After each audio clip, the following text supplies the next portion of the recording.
My name is Nicola Dandridge and I'm Chief Executive of Universities UK.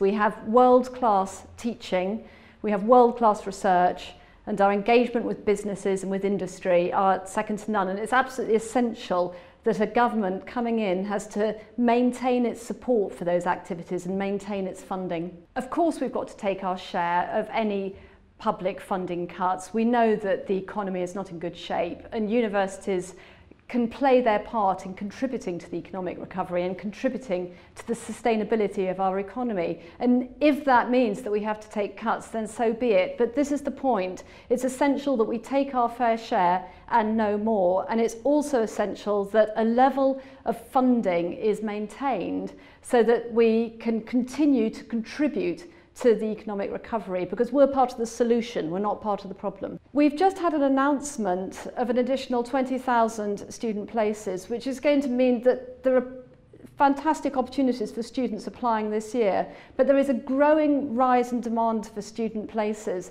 and it may well be that some people will not be able to get the positions and the places in universities that they want. But they shouldn't be discouraged. They should apply, because we don't yet know what the figures are. And the demand is growing, but then capacity is also growing. Research is a critically important part of what universities do, and the government has made a phenomenal investment in the research activity of universities. The collaborative partnerships that we're seeing with industry in the UK and abroad are growing all the time, and they're strengthening, and I think this is an area where we can be hugely competitive in the future. We invest 1.3% of our GDP in higher education, and that is significantly less than our competitor countries, and that is a concern. However, the quality of what we produce is outstanding. We are second only to the US in terms of our research output and the number of highly rated citations, and we attract more international students than any other European country, and indeed only to the US in terms of numbers of participating students. And international students themselves report high degrees of satisfaction with the quality of their experience in UK universities. So overall, even though the investment is not matched by the US and European countries and China, nonetheless, the outputs that we produce are ahead of the game.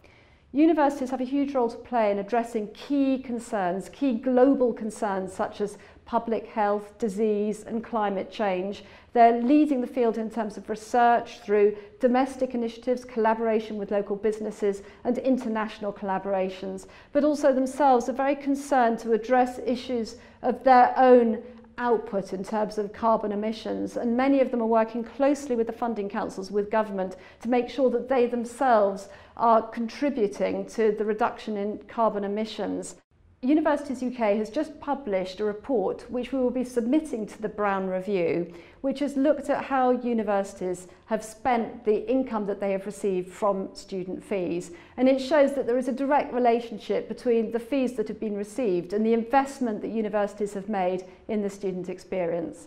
We're now carrying out investigations looking at ways in which the student financing system might be structured in the future. We're working closely with sector partners and with the Institute of Fiscal Studies and others to look at how we can structure student finance in a sensible way that both protects the quality of the student experience, that doesn't prevent students from coming to university because of their financial backgrounds, but yet maintains the sustainability of universities. In a report published by Universities UK last year, we showed that the higher education sector generates £59 billion for the UK economy. That's more than the pharmaceutical industry, more than advertising, more than the aircraft industry. And for every £1 million that the Treasury invests in universities, we return £1.3 billion in other parts of the UK economy.